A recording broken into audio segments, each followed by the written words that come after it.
Assalamualaikum Ustadz. Waalaikumsalam warahmatullahi wabarakatuh. Saya mau bertanya Ustadz, kita kalau sholat kan mencontohkan Rasulullah. Ya, memang ya harus ikut Nabi. Karena Nabi bilang sholatlah kalian sebagaimana yang kalian lihat aku sholat. Apakah ada Ustadz kita memakai niat usolli sebelum tahbiratul ihram? Nah, memang banyak kali orang yang mengatakan berusolli itu bid'ah. Itu saya baca ada terjemahan kitab Bulughul Maram kalau nggak salah saya. Nah, saya lihat di situ membaca usolli itu bid'ah dan dikaitkan setiap bid'ah sesat. Kalau sesat masuk neraka segala macam.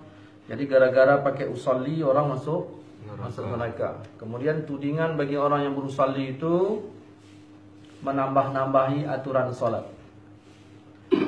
Kata Nabi, solatlah kalian sebagaimana yang kalian lihat aku solat. Pertanyaannya, permulaan solat itu apa? Apa itu permulaannya? Ya, niat. Hah? Takbir. Takbir. Itu mulanya. Nah, takbir itulah permulaan. Akhir solat itu salam, ya kan? Nah, itulah dia. Nah, jadi dari mulai takbir sampai salam, itu jangan ditambah-tambahi. Kalau belum takbir, udah sholat apa belum? Belum. Ini saya contohkan lah. Ya, saya punya anak masih kecil. Saya bilang, mandi kau dulu. Nanti kita pergi main-main ke Carrefour. Nah, ya Bi, kata anak saya. Nah, saya ini mau sholat. Saya sholat dulu, nanti habis ayah sholat, kita pergi ya nak ya. Ya, kata anak saya. Dah. Begitu saya mau takbir, mengangkat tangan gini, anak saya nanya, sabun mana ya? Boleh nggak saya jawab? Boleh, orang belum sholat. Itu sabun di pojok sana aku ambil. Nah, saya takbir lagi. Ya, anduk mana? Boleh nggak saya jawab? Boleh. Tapi begitu Allahu Akbar, ya sabun mana? Boleh nggak saya jawab? Enggak. Kenapa? Karena takbir itu sudah mulai. Nah, jadi kalau ada orang berkata membaca usolli nggak boleh, sebab nggak boleh itu apa? Dia menuding menambah-nambahi aturan sholat. Kita baca usolli sebelum takbir apa setelah? Sebelum. Apa hubungannya sama sholat? Hubungannya sama sholat apa? Sering orang berkata pakai usolli menambah-nambahi sholat. Sebelum takbir belum sholat. Buang hajat aja boleh sebelum sholat. Yang nggak boleh setelah takbir. Jadi nggak ada hubungannya sholat sama usolli. Kalau itu dikatakan menambah-nambahi, nggak ada hubungannya. Yang jadi masalah kita ini kan disuruh berniat. Karena Nabi mengatakan hanya saja segala amal itu wajib dengan niat. Nah, niat itu wajib hukumnya. Nah, spare part niat itu apa? Ada qasad, ada ta'arud, ada ta'yin. 3. Ada sengaja, ada waktu, ada fardu. 3 ini. Ini yang nggak boleh dihilangkan. Sengaja aku sholat fardu zuhur. Nah, ini 3 ini yang menjadi wajib. Karena kalau enggak, ya, enggak lengkap dia spare partnya. Sengaja aku sholat zuhur, nah, fardunya nggak ada, nggak boleh, harus 3-3-nya ini. Dan aturan 3-3-nya ini ada di dalam usolli. Makanya ketika orang menolak usolli itu biasanya bermasalah dalam hal niat. Kita tidak berbicara kapan peletakan niat itu. Sesuai dengan pertanyaan tadi, boleh nggak usolli? Oleh karena sholat ini wajib dengan niat, Rasulullah nyuruh kita sholat ini berniat, dan kapan letak niat itu? Nah, di dalam takbir, bukan sebelum. Kalau sebelum disebut rencana. Dalilnya mana? Innamal a'malu binniyat. Hanya saja segala amal wajib dengan niat. Sholat amal nggak? Amal. Berarti hanya saja segala sholat wajib dengan niat. Permulaan sholat kapan? Takbir. Berarti hanya saja segala takbir wajib dengan niat. Dari situlah ulama mengatakan an-niyatu qasdu syai' muqtarinan bi fi'li. Niat itu mengqasadkan sesuatu lagi menyertai dengan perbuatan. Maka di dalam takbir. Ustaz, kalau gitu aku nggak bisa itu belajar.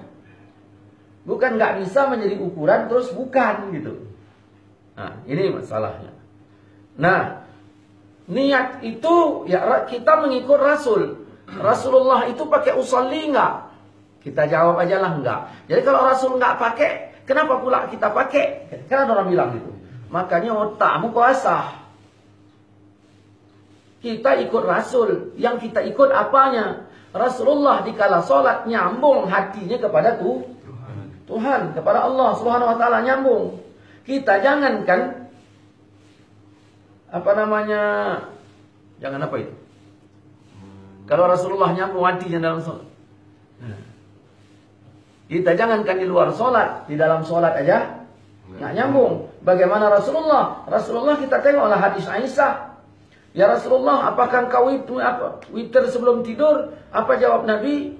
Wahai Aisyah, mataku yang terpejam, hatiku nggak pernah tidur. Tidurnya Nabi, hatinya nyambung.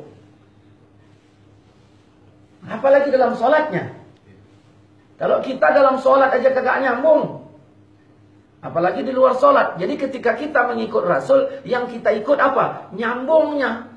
Susah nggak? Susah. Kalau susah bagaimana? Allah mengatakan wabtaghu ilaihil wasilah, cari jalannya. Yang dimaksud dengan kata cari itu apa? Usaha untuk mendapatkan sesuatu. Apa mesti dicontohkan? Nggak mesti. Nah, karena pedoman kita itu Quran dan hadis bukan hanya contoh saja. Nah, saya bikin contoh ringannya begini. Ayah saya bilang, nak, ini makmu mau masak ini. Zaman dulu belum ada gas, belum ada kompor. Makmu mau masak ini. Kau carikan kayu api di belakang rumah. Karena di belakang rumah kami pohon rambung, kebun rambung. Kau ambilkan kayu api, kau carikan kayu api di belakang rumah. Perintahnya apa? Nyari kayu api. Nah, berangkatlah saya ke belakang rumah. Ayah saya nanya, kemana nak? Yang ngambil kayu api. Tanya ayah, apa kau gigit nanti kayu itu? Ya enggak lah. Kau ambil parang. Karena parang itu untuk memudahkan mendapatkan kayu tersebut. Nah, kau ambil parang. Allah mengatakan wabtaghu ilaihil wasilah, cari jalannya. Cari jalannya. Tujuannya usolli ini tujuannya untuk apa? Untuk memudahkan kita berniat. Untuk memudahkannya. Dan kalau orang menolak keberadaan usolli itu, sedangkan di usolli itu di situ sudah diatur usolli, fardal, maghribi, salasa rakaatin, makmuman atau imaman, ya, lillahi ta'ala. Jadi kalau ini ditiadakan, maka tiada usolli, tiada fardal, tidak ada maghrib, maka di situ nanti mereka lepas dari aturan.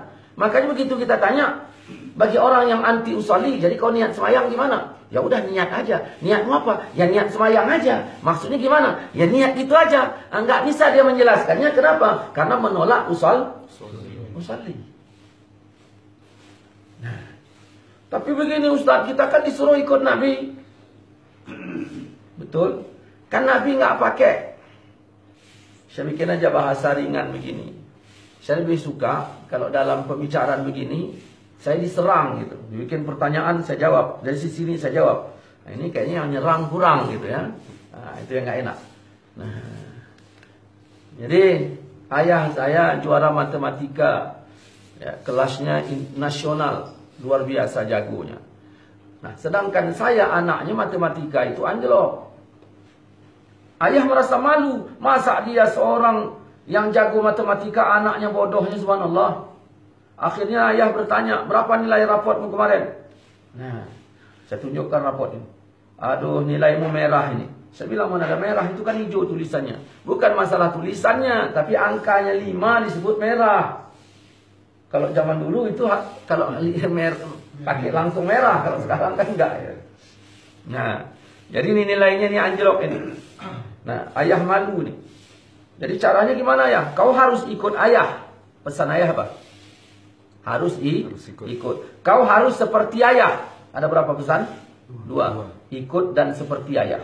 Sekarang ayah tanya, 2 tambah 2 berapa? Saya keluarkan jari saya, 2. Ya. Kanan 2, kiri sama dengan 4. 4 tambah 4 berapa? Saya bilang 8. 8 tambah 8, saya keluarkan kaki saya. 16. 16 tambah 16?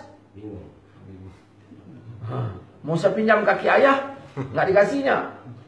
Terakhir tak bisa saya jawab, nangislah saya. Begitu nangis, larilah saya tempat andung. Tempat nenek saya. Nenek itu kan pengacara besar itu. Nah, kenapa kau nangis? Ayah marah. Kenapa dimarahinya? Nilai matematika saya anjlok. Terus ayah bilang, kau harus ikut ayah, harus seperti ayah. Saya bilang iya. Lalu di tesnya 2 tambah 2, saya jawab 4. 4 tambah 4, saya bilang 8. 8 tambah 8, saya keluarkan jadi kaki saya 16. Begitu ditanyanya 16 tambah 16, saya nggak punya persiapan lagi untuk menjawabnya. Mau saya pinjam jadi kaki ayah, saya nggak dikasihnya. Apa kata andung? Kalau gitu kau cari batu. Saya bilang, nggak maulah saya dong, nanti durhaka. Bukan ayahmu yang kau batui. Tapi, nah, pakai batu bilanginya supaya dapat jawaban yang sempurna. Begini dong, bukan aku nggak mau pakai batu. Pesan ayah 2, harus ikut ayah, harus seperti ayah. Sedangkan ayah nggak pakai batu. Nah, ini masalahnya. Apa pesan ayahmu selain 2 kata itu tadi? Ikut ayah dan seperti ayah. Ada nggak pesan lain? Oh ada dong. Apa? Kau cari jalannya. Oh, kalau ada kata dari ayahmu kau cari jalannya, ya udah, ambil batu. Andung ajari. Maka diajari andung lah, ambil batu. Nah, berapa tadi pertanyaannya? 16 tambah 16. Ambil batu 16 dulu. Udah. Tambah lagi batu 16 lagi. Baru kau totalkan berapa? Nah, tapi ayah kan nggak pakai batu. Kalau ayahmu pakai batu, ayahmu goblok. Ayahmu itu kan juara matematika nasional. Masa pakai batu lagi? Tapi aku disuruh ayah ikut ayah. Maksudnya ikut dalam benar jawabannya. Kan ayahmu udah pesan tadi kau cari jalannya. Inilah pakai batu. Begitu juga lah masalah usolli. Kita disuruh Allah ngikut Rasul. Rasul sholat, kita disuruh sholat. Rasul artinya nyambung, kita disuruh juga nyambung. Begitu sulit penyambungan tersebut, kata Allah cari jalannya. Maka usolli itu adalah jalan untuk memudahkannya. Makanya begitu ada orang mengatakan ini tak boleh, kita tanya, tak bolehnya itu dari mana? Penambahan sholat? Tidak. Karena dilakukan sebelum takbir. Nah, sebenarnya masih banyak stok jawaban. Ya, cuman kita padakan di sini aja lah dulu. Ya, cukuplah ya. Ustaz, kalau sholat itu kan berdialog langsung dengan Allah. Ketika